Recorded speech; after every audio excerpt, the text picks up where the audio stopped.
from a defabricated garden shed in Rockland County, New York, USA. This is Stand Up with Pete Dominic. On today's episode, tips on managing and navigating natural disasters without all that pesky giardia. And now, the podcast host who keeps his body disease-free because he's made friends with a parasite-cleaning bird, Pete Dominic. That is right, Pete Co. And say hello to Squawky, everybody, the new parasite-eating bird that lives with me in my shed. You got to get yours. Go to standupwithpete.com/squawky now, and hopefully you can get one of the eggs that I'll send out. What was I supposed to do? That's a tough improv, everybody. Well, boy, do I have a very special guest for you joining me today. The actor Ed Norton, who you might have just seen in The Glass Onion, says that my guest today is a hero and one of his favorite people.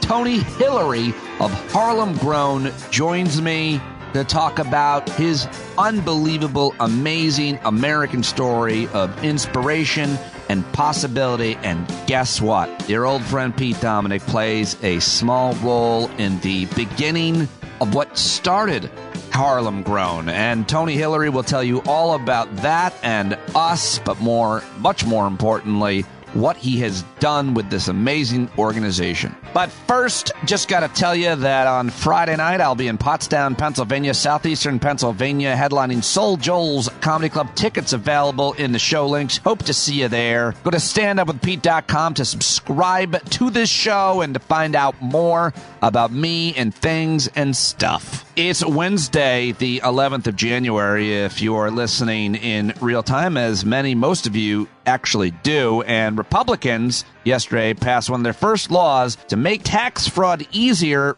for the wealthy. That's how Yahoo spinned it in one headline I saw. California is continuing to get battered with deadly storms that brought rainfall totals 400 to 600% above average. More rain on the way. And how are you doing out there, my California friends and listeners? So many of you out there. I've got to get back out there. Maybe even in the spring. I had such a good time when I went out in November with Jim and Joby, Dustin, and Pete Co. And I'd love to get down to Southern California to see so many more of you next time. But only really, I guess, if it doesn't wash away or break off the coast. I hope you guys are doing okay and definitely check in with me. Also, former Trump Organization CFO Alan Weisselberg has been sentenced to 5 months in prison. So, I mean, yes, we haven't seen justice come to Donald Trump or his kids, and hopefully we will, but this is some justice. There's no doubt about it. Weisselberg is in prison, and not the good kind. Dude is doing time. He's like 75. He's doing time. One of the worst places in New York, the notorious Rikers Island. So that isn't going to be a fun way to spend the next 5 months for him. The governor of Illinois, Governor Pritzker, has signed an assault weapons ban, which I think is pretty good news. We'll see how it gets challenged and how effective it is, especially when you could just go next door to Indiana, where you can't get an abortion, but you could probably buy a tank and then drive it into Illinois, thus getting around the assault weapons ban. I might have been a little hyperbolic, but I think that's the case. Oh, and I was one of the winners of last night's Mega Millions jackpot. So I think that's pretty good news, but I'm going to be splitting the $1 billion. Nothing will change here. I'm still actually headlining the Soul Joel's Comedy Club this Friday. So listen, I'll still be here pretty much every day. I don't want the money to affect me, and reach out if you want to cut. But briefly, I just want to say shout out, give a thanks to Phil Round and everybody who emails me their thoughts on the show, especially if it's something that is kind of a criticism or disagreement with a guest. And always love when Phil reaches out, want to share that. Then I'll get to my amazing guest. But Phil wrote in reference to yesterday's guest, Jonathan Alter, Pete, I'm sorry, but another smart progressive telling us to have faith in the rule of law is very difficult to swallow. The fact that we're 2+ years into trying to get a prosecution of any January 6th ringleaders proves that some people are above the law. The American people have the memory and attention span of a gnat. So the issue for too many is evaporated like moth piss on a 100-watt light bulb. Maybe that's too many insect metaphors, Phil wrote, but I loved it. I love it. I love your way with words, sir, and music. He goes on to say, the point is that the delay is the issue, and I feel that the Department of Justice, wittingly or unwittingly, has facilitated the Orange Oaf's acquittal in the court of public opinion and beyond. I don't know that they can ever rectify the situation by taking this much time. I'm just so fucking tired of waiting for justice. With apologies to Glenn Kirshner and others, I can't help but feel justice doesn't matter, especially in the upper echelons. I'd love to be proven wrong. Well, Phil, so far, so right about the Trump family, like I said. But every once in a while, justice does come to the upper echelons, as I mentioned about Alan Weisselberg, but not nearly enough. And, of course, based on that earlier headline, Republicans continue to try to make it harder by passing laws that make it more difficult for the IRS to capture those who are getting away with fraud, especially those wealthy folks who are getting away with it. And a whole bunch of, by the way, Republicans came out on TV and elsewhere on social media and claimed credit for defunding the IRS yesterday. But it's really a false thing to say, because that's not what happened. That's not how things work. That's not how a bill becomes law. A lot of people having to explain that to Republicans, or they know that. They're just lying to the people that are listening to them or watching them on Twitter, and they should be challenged. And I challenge them on social media at every corner, because they say we defunded the IRS. No, you didn't. No, you didn't. You voted to, but there still is another chamber, the Senate, and there still is a president who has to sign that. And neither of those things are going to happen. So you didn't do that. Okay. All right. Let me just calm myself down now.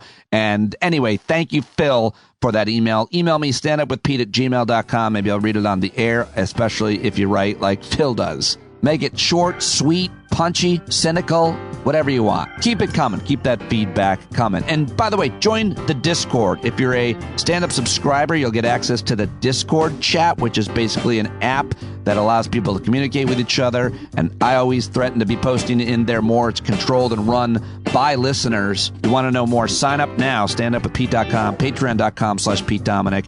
And there's directions on every day's email that subscribers get at how to get into the Discord. But that's where I will first post on days like this, when there's a delay in posting the show by midnight the day of. And more importantly, learn and connect with other listeners, sharing links and news and stories and celebrating birthdays and each other's, networking in there. Get involved. Become a member of the stand-up community. Get involved in the Discord chat and everything else that we have to offer here. It's just a wonderful, wonderful, amazing group of people, and we'd love to have you. Now, speaking of amazing people, let's get to today's guest. Tony Hillery is the founder and executive director of Harlem Grown, a nonprofit that has over 13 urban farms all over Harlem, produces 6,000 pounds of healthy food a year, free to anyone who helps. He now has 27 employees, including him. They hire people from the community. They pay fair wages and benefits. And as Tony says, they're not just healthy food that they're growing. They're also helping parents to grow healthy and industrious kids. They have made so much progress over the years since Tony started this. He's written a book as well. I learned so much more about him than I already knew. And for me, it was really super special, because Tony talked about how listening to my old SiriusXM show helped him come up with the idea. And you'll hear him talk about that a couple of times during our interview. If you're ever in New York, check out Harlem Grown. If you want to replicate it in your community, reach out to Tony and the folks at Harlem Grown. The website is harlemgrown.org. Check out his book, which has also become a bestseller. Unbelievable. How one big idea transformed a neighborhood. Harlem Grown. That's the name of the book. Ladies and gentlemen, I bring you now to the great Tony Hillery. Ladies and gentlemen, my hero, Tony Hillery. I've just told him all about you, and I am so glad to be talking to you today. Thank you so much for agreeing to join me. How are you? I am wonderful. Better than wonderful. I mean, this is a full circle moment for me, being here with you. I mean, it's ridiculously crazy. I'm sorry. I guess I had done it earlier. You're talking all these big name people. I'm watching you just grow and grow and grow, and your organization just bloom and blossom and flourish. And I just couldn't be more excited. But tell the origin story if you can, Tony. Well, I was born privileged. We have this racial connotation every time you use the word privilege, right? There's a thing. It's not racial. It's class, right? It's status. I was born in Wiesbaden, Germany. My dad was a major in the Air Force, a Tuskegee Airman. 7 brothers and sisters. We all went to private school, summered in Sag Harbor, Long Island, every summer of my life. But I was that middle child. And anybody who has multiples know that middle child is a little extra. And that was me. I was the first in my family to drop out of high school and not go to college. So obviously I was the black sheep. To add insult to injury, I fell in love with drugs and alcohol at 16. I have 38 years now of sobriety. Wow. But all that's to say that if you're born in the right situation, like the one I just described to you, here I am at 63 years old, sharing my life. Those are minor speed bumps in my life. That's what I did. But if you come from other neighborhoods, more impoverished neighborhoods, that's not what you did. That's who you are. So that's basically what happened. So I failed upwards in life because with the right background, the right community, right family, you'll be fine once you get your shit together. I mean, once you get your stuff together. Yeah, you can say whatever you want. But by the way, just to take that point, I've heard you say when you're talking now to the kids that you work with, you don't ask why they like this. You ask what happened, which is what you just explained about your own life. Is that right? Exactly. 100%. But when we're living in our privileged bubble, everything is easy. And let me just get back to my little story. So I failed upwards in life, started businesses. Each one got better than the next. I struck gold with a little limousine company, made a ton of money. Did like most, you move from the old neighborhood into a more affluent neighborhood and you don't look back. Life was great.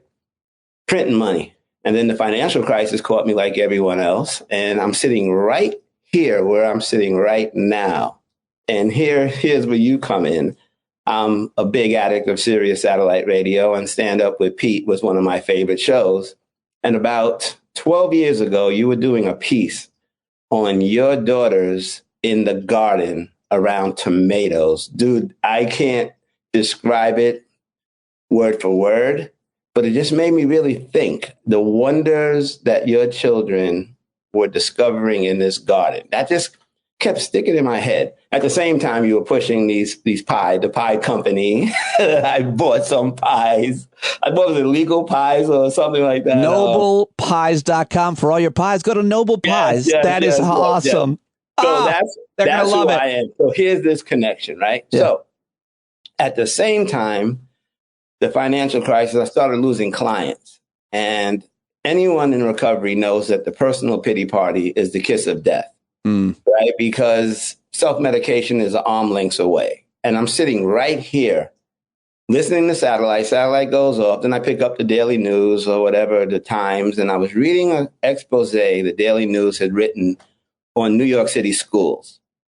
Now, I live in the Riverdale section of the Bronx. My kids went to private school like I did, kindergarten to college. And they're fine. They're young professionals. And they're doing basically what they're supposed to do.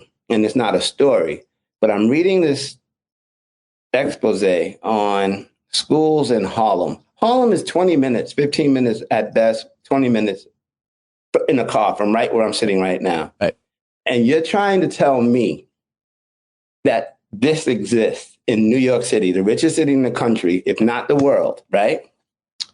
So one day, my wife just got sick of seeing me sitting here playing video games all day. She said, dude, you got to do something, man. This is not working. So one day, I don't know, I just got off the couch and I got on the subway and I got off on 135th and Lenox. And I'm walking up 135th and there was a school there about 25 yards off the corner. Kids are at recess. Eureka. I go inside and said, I'm here to see the principal. Principal came out and said, yes, sir. How can I help you? I said, well, I'm here to help. And that's kind of where I got stuck because she said, help with what? Right? So this is the part of the story that I have to learn how to embellish and make up all this stuff. I did all this research and theory and none of that. But here, check this hypocrisy. First thing that came to my mind is said, ma'am, I'm here to teach parents the importance of education to break the cycle of poverty. Just popped into my head. Now, here, me, the hypocrite, right? Who taught me the importance of education? Yet, because of my little successes in life, I'm coming to teach others, right? And that lasted all of about 3 weeks when this young parent looked at me and said, why you keep stressing this education shit? I ain't got one and I'm doing great. Sounded like me all those years ago. And Pete, I tell you, I always say this, and I mean it from the bottom of my heart. I have 3 adult children. And when I come home every day, I'm a dick. I'm dad. You know, I'm just like, go sit in the corner. When you walk in the door, it's like a party. It's mom time. You know, you hear the music blasting down the hall. I get to the door, everything is quiet, and I go sit down. But when I go to work, I walk into these schools, these underserved schools, and these kids, you would think I was Barack Obama. Dude, it's the most amazing thing you've ever seen. They come, kids who've never seen me before, and that really confounded the hell out of me. And I'm like, what is that? So now I'm asking questions. It might be that you look a little bit like Barack Obama, but go ahead. I did a little digging and found out that there were 400 students in the school. Every child qualified for free breakfast, lunch, and supper in school. A school with no art, no music, nor gym. And 42% of these children living in homelessness. Now, homelessness. When we all know homeless, we are very accustomed to it. We're almost numb to it. You see it every day, everywhere. But you never see a child, right? So I'm like, wait a minute, slow down. Not this little baby, right? And it was like, yeah, this one, that one, this one, this one, this one, special buses bringing the kids in. And then, asking more questions. Turned out there were 14 homeless shelters in a 4-block radius of that first school. Now, people hear that, they hear Harlem, of course, no. That's not indicative of Harlem at all. The majority, all of our parents have at least 2 jobs. Homelessness in New York is everyone's burden, not just underserved communities. But we know what happens when they want to put a shelter in Midtown. Thank you. We're good. Yeah.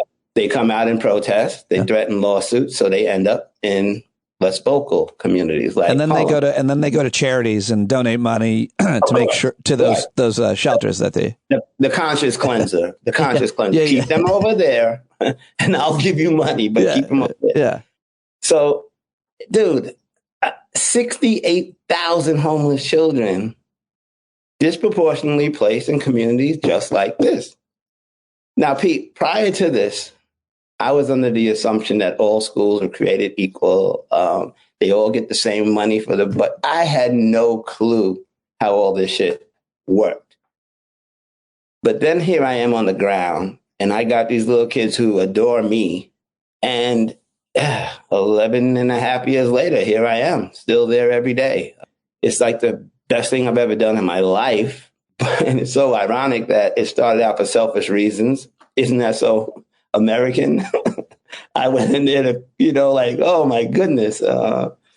But dude, it's worse today than it was when I started. Today, there's 115,000 homeless children in New York City, disproportionately placed in communities like Harlem and the South Bronx and Brooklyn and blah, blah, blah.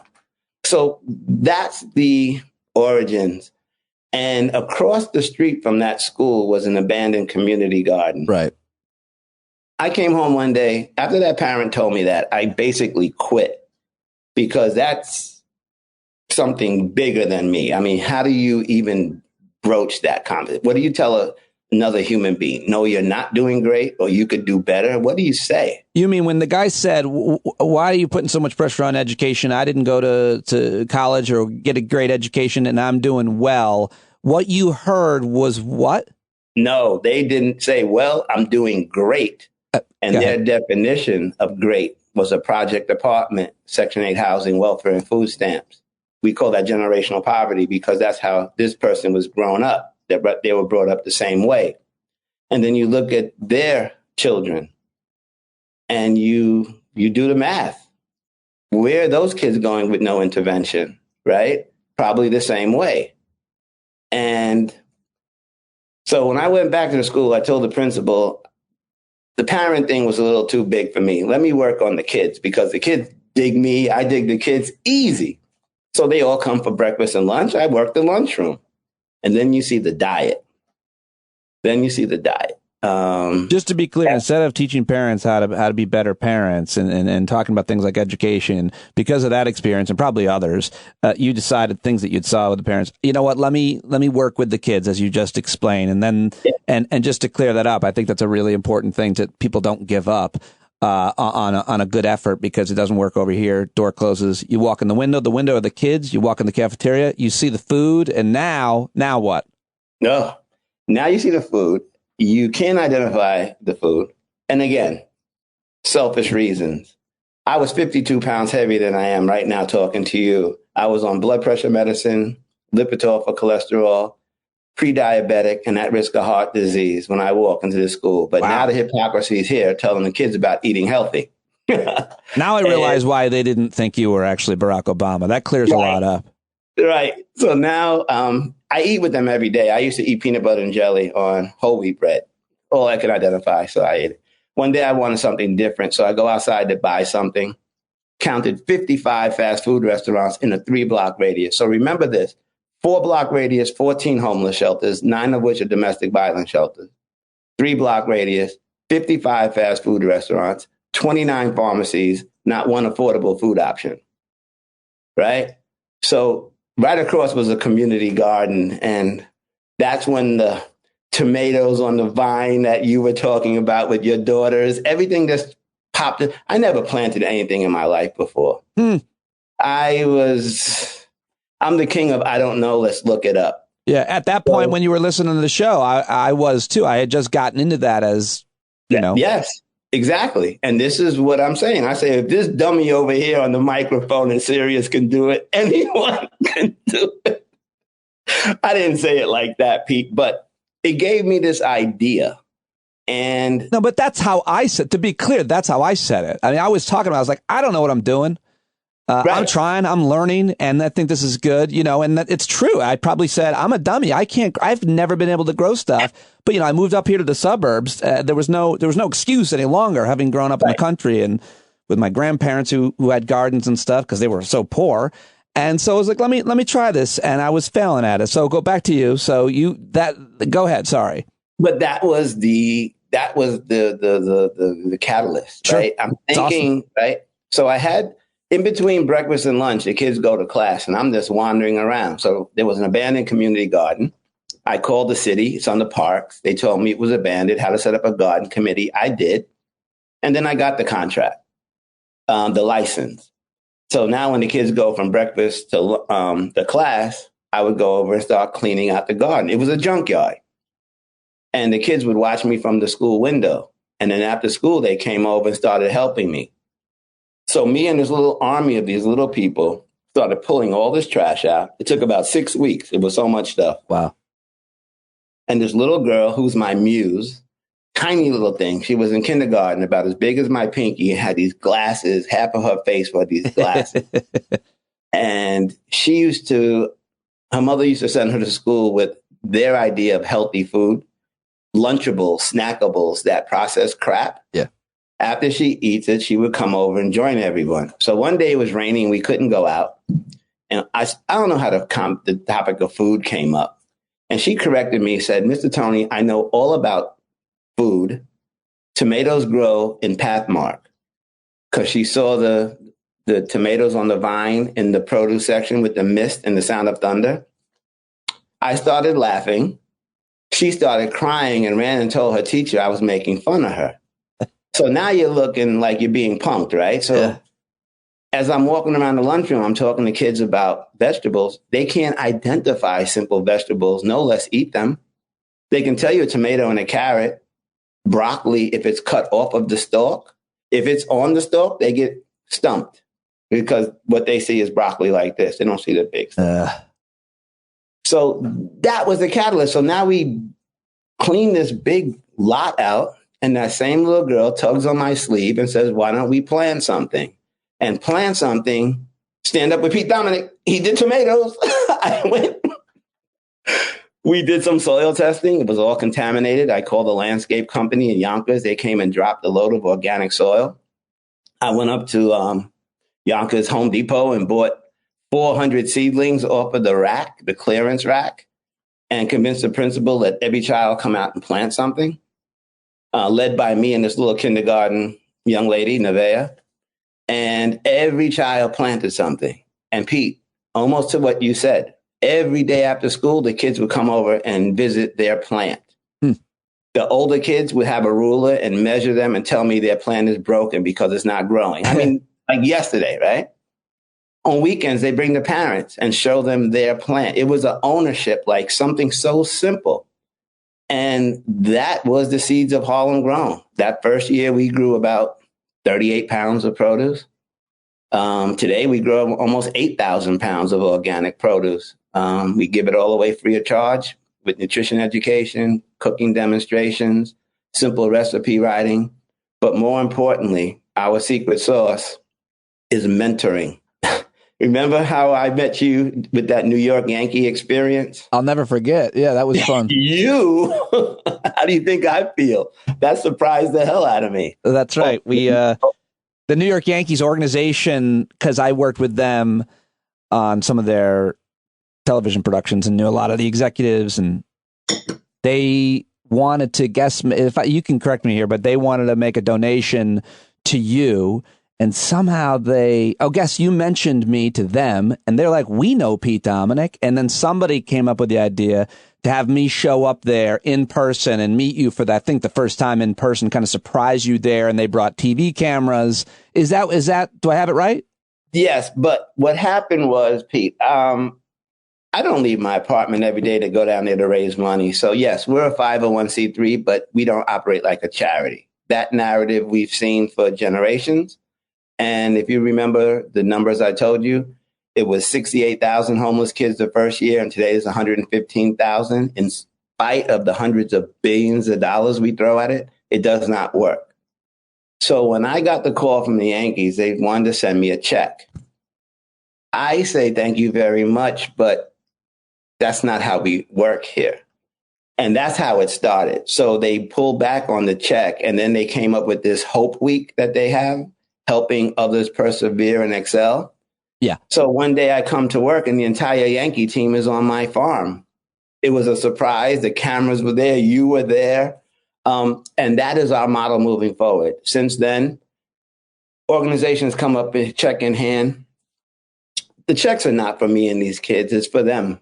It's for that annual report. You know, you have that glossy page of the little kid holding a squash with a missing tooth. I mean, we've seen that forever, man. Hold the money. Yeah. Send your employees on these farms and work with my kids. So when I got down there and I'm talking to the children in the lunchroom, you ask them about careers, what they want to be when they grow up. Athletes, entertainers, across the board. Come today and ask them what they want to be. They want to be CPAs, engineers, architects. They want to write code. Why? They've simply been exposed to it. This is not rocket science. It's parenting with other people's children. To be clear, what you've done at Harlem Grown is, instead of saying to these huge organizations and companies, instead of sending me a check, send me your actual employees. Give them a day, a signed day, where they have to come and they have to work on with these kids at our locations now, which you have several, like 13. Is that right? Yes, 13. And that was the idea, because why? What does that do? Well, first, it makes it personal. You see kids, everything is easy from your privileged bubble, wherever we are, be it downtown at these Fortune 100 companies or up in the suburbs. It's easy. Just get a job, just eat healthy. You walk the same steps that my kids walk. You can't ignore it at that point.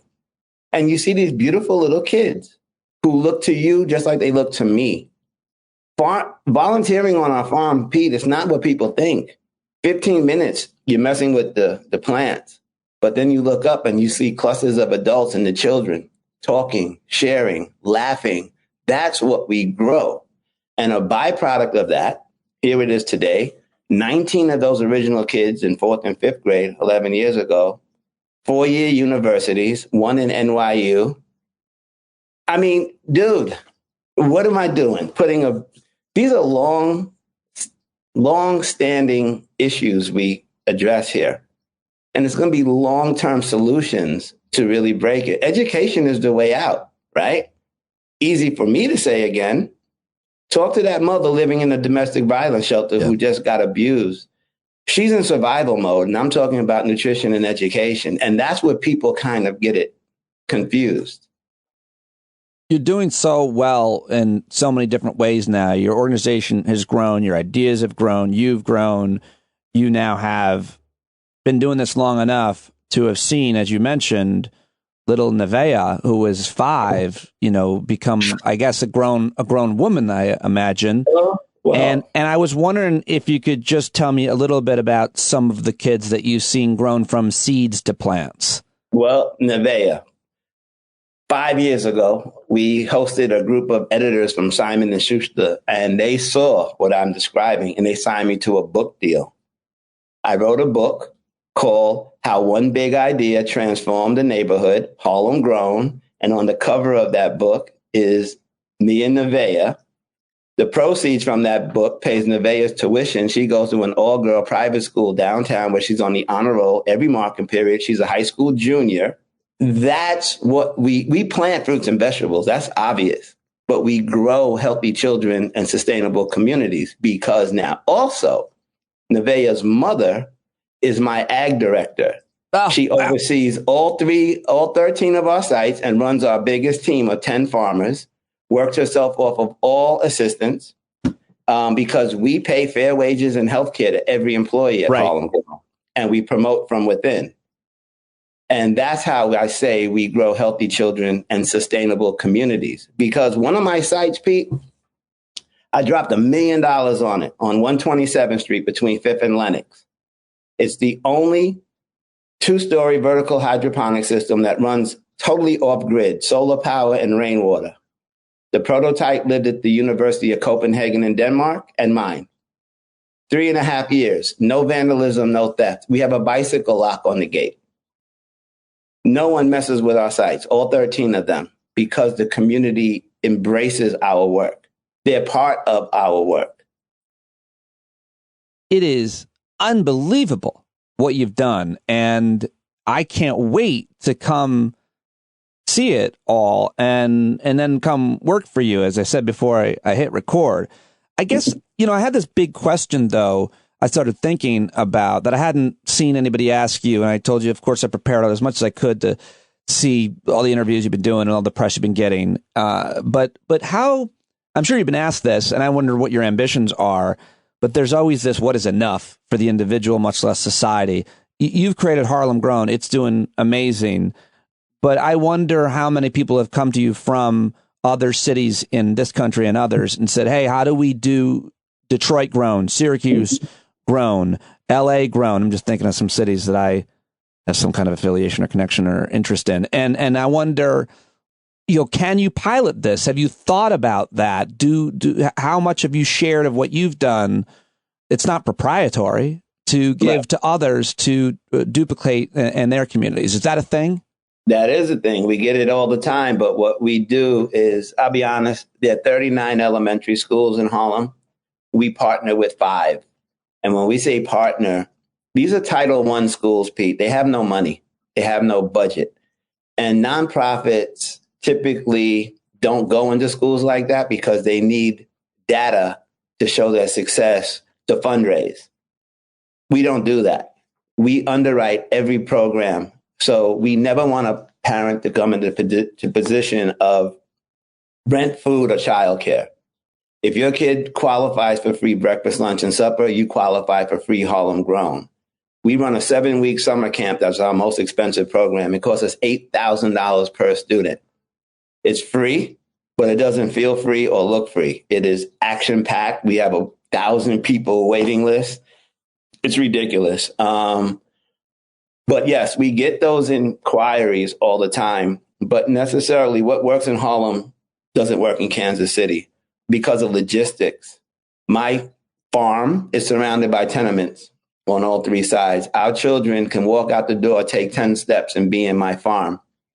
Kansas City, you have transportation issues. But what our sweet spot is, elementary schools, you have young children, young parents, and even young grandparents. So you get 3 generations for each dollar, right?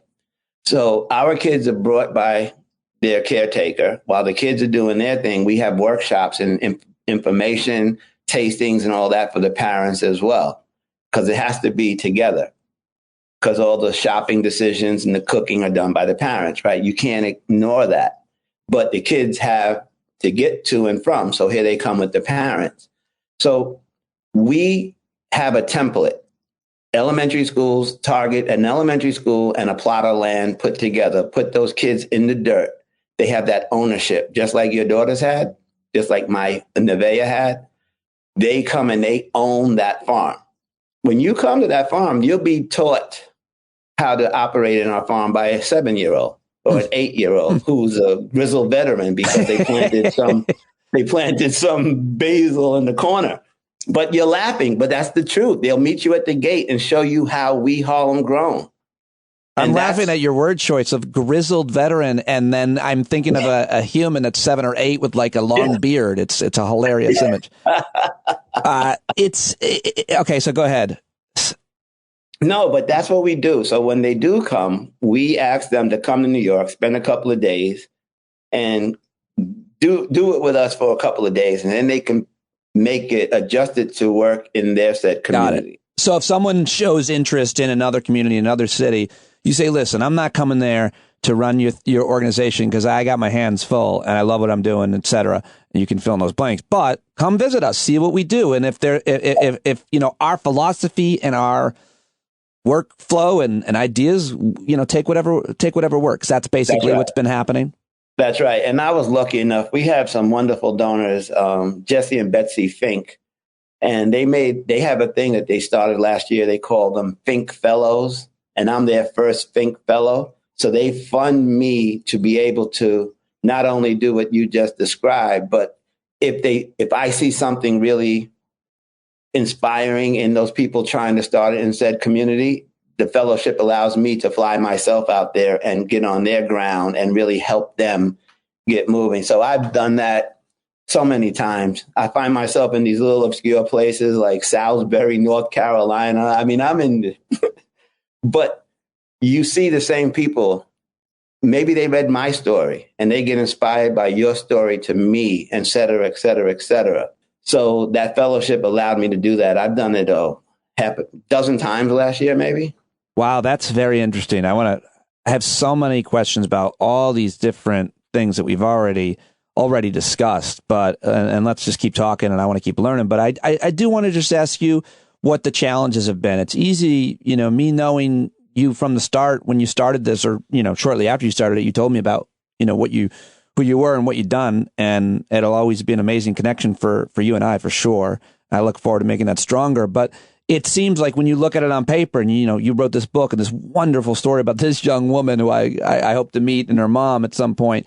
But like, what have been the challenges, the obstacles? One of the things I heard you talk about is that you cultivate these people, you mentor these people, you curate these young minds and lives, you treat them the whole child, all of that. You're doing that right, but not every kid turns into a success. So I heard you do this interview. You're like, we got to choose. You know, and then within that, we choose the most charismatic ones, and then those people become this and that.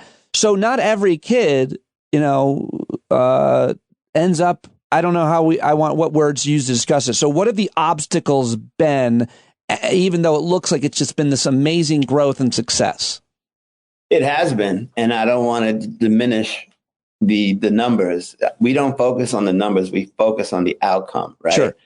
I've never farmed in my life, and that's by choice, right? It's dirty, it's stinky, it's hot. I mean, we compost 35,000 pounds of food scraps to make our own fertilizer. And the kids love that. I'm like, what? But what happens is it's not for everyone, but the ones who like it, that's where we double down and invest our time and resources into that kid. We're not forcing anyone to do anything else, but now that we have them in our care, we try to find out what they do like, and then we'll kind of hand them off to other nonprofits doing work in Harlem, right? Because there's a lot of nonprofits there filling in the gaps. We all have different approaches. We all have different resources, but everyone wants a sense of belonging, Pete. We lose so many of our kids to gangs for that reason. Poverty is tough. It's because hard. they want, you lose, just to be clear, they want belonging and the gang gives them belonging, and that's increasing. Absolutely. Yeah. Absolutely. Go back to COVID. Go back to COVID. Here's Rather a prime not. example. 42% of my kids living in homeless shelters, right? When they closed schools, my kids weren't eating. They're in the shelter. But at the same time, the parents are deemed essential employees. So while we're hoarding toilet paper, who's selling it to us? These parents, right? The kids are there by themselves. That's an extreme example because that was COVID. But now we're out of COVID. Parents are still working 2 jobs. Kids are still in a homeless shelter watching paint dry. Where is the childhood? Where is the connection? Where's that family base? Domestic violence is an epidemic in this country. If you're in domestic violence, you can't go to grandpa's house. You can't go to your old neighborhood because orders of protection. The abuser knows your routine. So you're in isolation. These kids are just primed to just disappear, just fall through the cracks, right? I know those are extreme examples, but that's what's happening in real life. How does that affect you that you can't, quote, save them all? Maybe that's the wrong choice of words. In the beginning, it did. I used to cry myself to sleep, and I'm not going to lie. But you focus on the successes, and those successes become another version of you to me, me to them, because now they see people from their own neighborhood, their own building, graduating college. My first college graduate is this May, Epiphany Adams, who came from the most unbelievable childhood, and not in a good way, to be graduating the University of Rochester with a degree in statistics, going off to the world. Where did statistics come from? Willis Towers Watson, the big actuary company here in New York City, is one of our biggest partners. They come all the time. They mentored Epiphany. She showed interest. I got Epiphany a paid internship every summer as she was a teenager going to college, right? Wow. Another thing, when you're poor, when your kids are going to college, colleges want to know more about who are you? What have you done? Where did you volunteer? Where did you intern? If you're poor, you can't. You got to buy work clothes. You got to get to and from work. You might want to buy lunch once in a while. If you're poor, you can't do that. So I get my kids paid internships and fellowships and said Fortune 100 companies. And now this is how you get these kids out. Unbelievable. I mean, just to be clear, Epiphany growing up, typically, well, the track that she was on, she was not going to learn about the job track of someone who does statistics. And you said this earlier, and I've heard this so many times. I mean, everybody can relate to this to some extent. As a small boy, I didn't know how many jobs there were out there. And, I thought, well, I'm going to do what my dad did because that's all I saw. And he sold insurance. So I thought for a period of time I was going to sell insurance. And then my dad's like, no, you're not. Right. You don't want to do this. That's right. He's like, you should be a comedian. I was like, okay. I don't think that's what he said. But. Well, no, I told him I wanted to be a comedian. He's like, I don't care what you do as long as you enjoy it. Don't do this. Yeah. Okay. But the point back to her is, like, she wouldn't have known that the whole program is working because you have people coming in, young people probably, executives in companies, though, and they're introduced, they talk, they're sitting next to these kids, they're with these kids, they're planting, they're doing everything with them, and they're also talking to them, and the kid goes, wait, what's that job? What? Dude. You can do that? That's a thing? Dude, that's everything. Yeah. It's not poverty. It's not have and have not. It's opportunity. It's access and opportunity. Yeah. If you don't have those two, everything else goes out. Nevaeh interns at Lenox Hill Hospital now. That's one of our biggest. Northwell Health is one of our biggest supporters. Same thing. You get these kids access and then let them make their own determination. I remember her first day. She went to physician's assistant of the day. And she came back, Mr. Tony, do you know you don't have to be a doctor to work in the hospital? Exactly. I mean, even outside of a community like the one you're describing, even where I grew up in upstate New York, the most important class I took in high school in 1988, 89 was Introduction to Occupations. And the most important book I read was Studs Terkel's Working, because both these things just introduced you to different jobs and industries and careers. I didn't know what those words even meant. And that was just very valuable. So you talk about access and opportunity. and you're introducing it to these kids directly by introducing them to a person who does this job. But it should just be told to young people. Sorry to go off on this rant. It should just be told to young people. There's all these different. It's a whole world of jobs now. None of them are going to exist because robots are going to do them. But listen, anyway, dream, child. Exactly. But that's what this is. And, I'm just the storyteller, but it's Nevaeh, Epiphany, and all these hundreds of other kids. They're the story. Yeah. And I like to want to put the focus on that because I know somewhere in this interview, you're going to say, so where's Harlem Grown going the next 10 years? You're going to ask Epiphany that after she graduates college. Well, I'm doing a whole series of, and I hope to never end it, like maybe once a week or twice a month, I'll interview a young person, Gen Z. And I'm looking for, young people who are doing exciting things and who want to talk about them or are good at talking. So that's a done deal, as you know. And I'm happy to tell the story through their eyes, their experience. I mean, talking to you and then talking to either of those young women now, and those just two of the many I'm sure you can choose from, will be really exciting for listeners to hear for sure, and inspiring too. So, well, listen, is there a Harlem Grown podcast yet? No, man. Let's go. I got my hands full. I can't do one more thing extra. Well, I'm gonna come in. I'm gonna be the volunteer, and then I'm gonna teach kids how to be broadcasters. How to be. You go. Yeah, that sounds like a plan. All right. Well, I can't wait to talk to you again, and more importantly, see you and work with the organization. It's not far from my house. My kids are all grown up. I want to work with young people very badly, and obviously around the work you're doing and with an organization like yours, it's so inspiring, Tony. Thank you for talking to me and for being my friend and for reconnecting. Absolutely. Bring your daughters with you when you come. They could learn something from it as well. Oh, I just literally told my oldest one was home sick today, so I bumped into her in the kitchen, staying about 12 feet from her, and I said, I'm going to go talk to. And I told her, I was like, after prepping to talk to him, I really want to definitely volunteer. And when I go, you're coming with me. And she was like, you didn't have to say it like that. I'll just tell him. You didn't have to make it be an ultimatum, Dad. She's like, that sounds interesting. Let's go. So, but I say that to anybody listening to your podcast. Of course. If you live in New York City, I'm told it's the best hour ever spent. The tour here is amazing. It's life-changing, not only for our children, but for the person who's coming for a visit, because it actually allows you to walk in someone else's shoes, literally. I love it.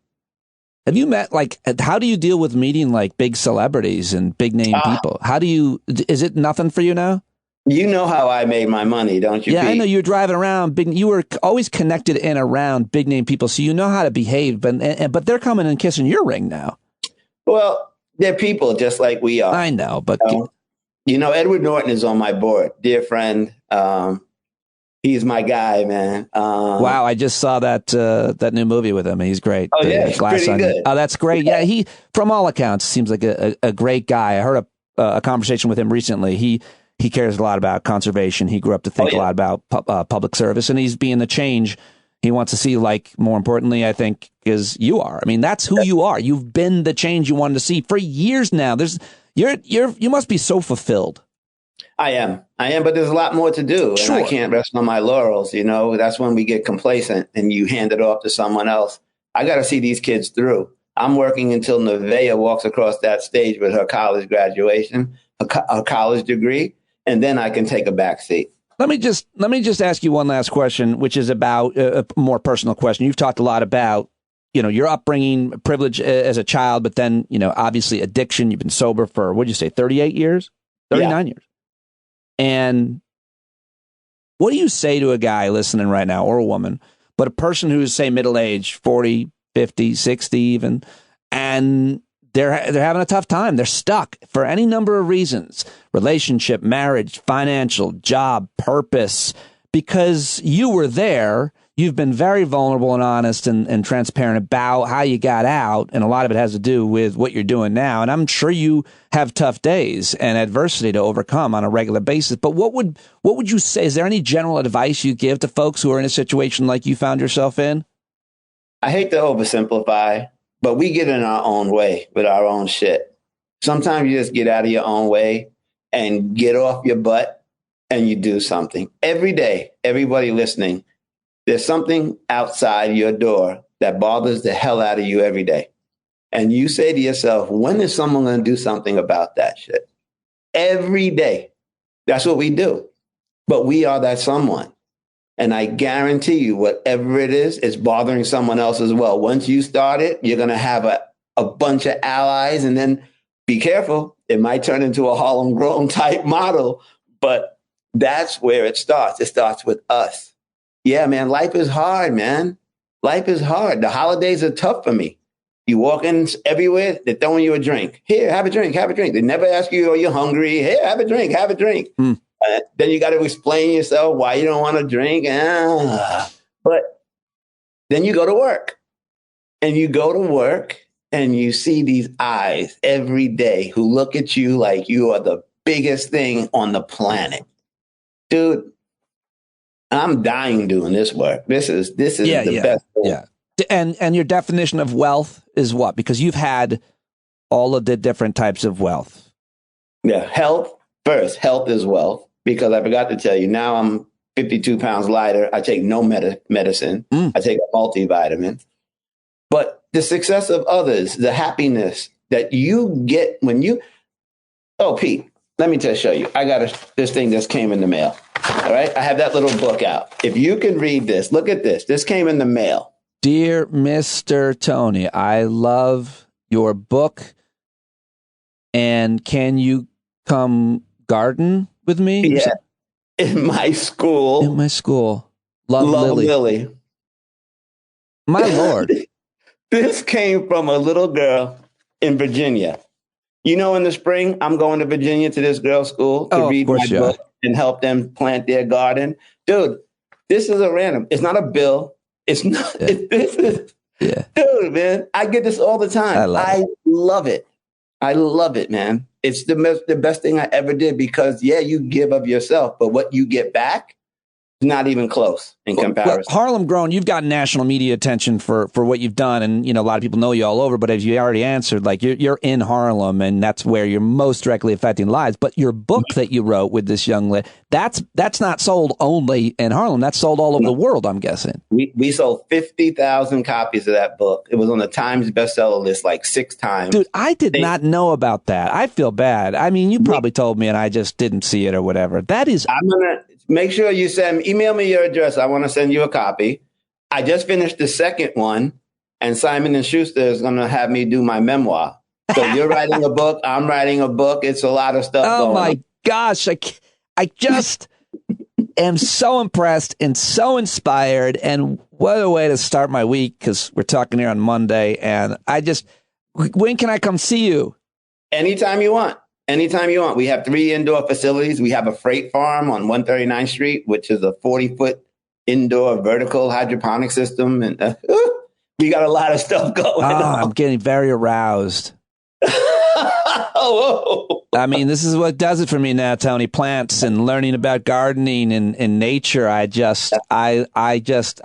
what you've done. And by the way, my last garden, I had like 8 years of pretty decent gardens and getting better, obviously, and learning more. Last year, nothing. And I mean nothing. And I think it was like a bunch of chipmunk insurrectionists. I don't know what it was. It might have been how hot it was, but maybe it's my fault.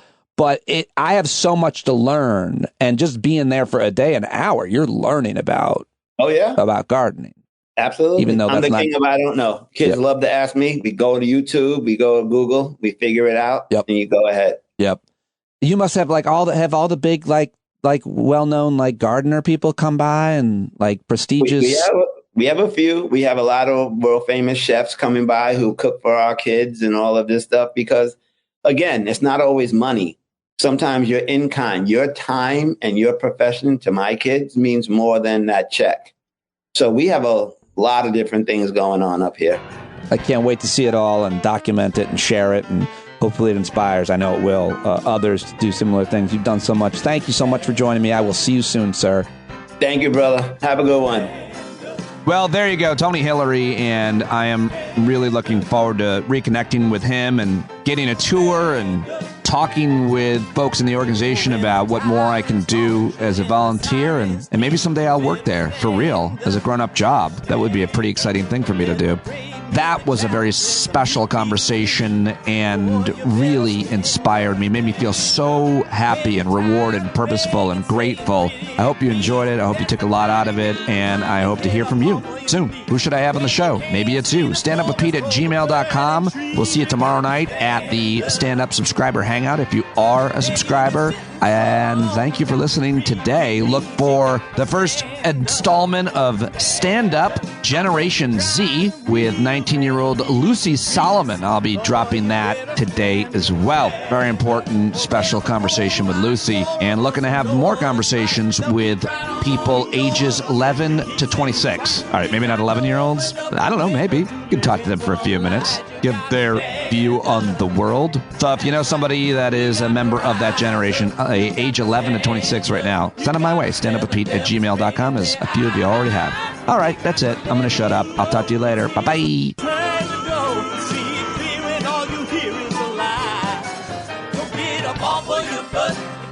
Off of your fence, even if it ain't a very friendly audience, well, they'll begin to listen when you start making sense and you stand up, stand up. No need to point your rifle to defend your town, just stand up, stand up. You know they can't deny you what you're laying down, boy, you better stand up, stand up.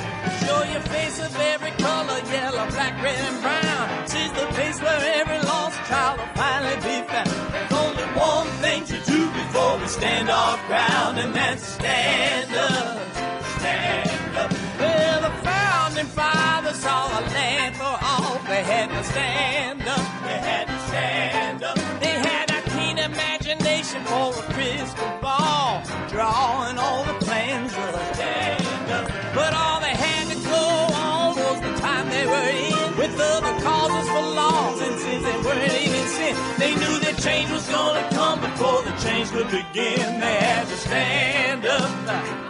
All right, they had to stand up. We got to stand up. We got to look the devil square in the eye. We gotta let him know it's his time to go, and make it clear when all we hear is a lie. Why you lying awake wondering where the money all went? It'll be the cost of freedom that'll go unspent. You can see him flee the scene of that experiment if you stand up. All right, we got to speak up. We got to reach up and raise your voice in every way you know how. Don't be toes up. You got to show up. Ain't no better time to do it but now. No need to pledge allegiance to no wanton tribe. Rise up, show obedience to the voice inside, and listen well, and it'll tell you not to run and hide. It says stand up, stand up.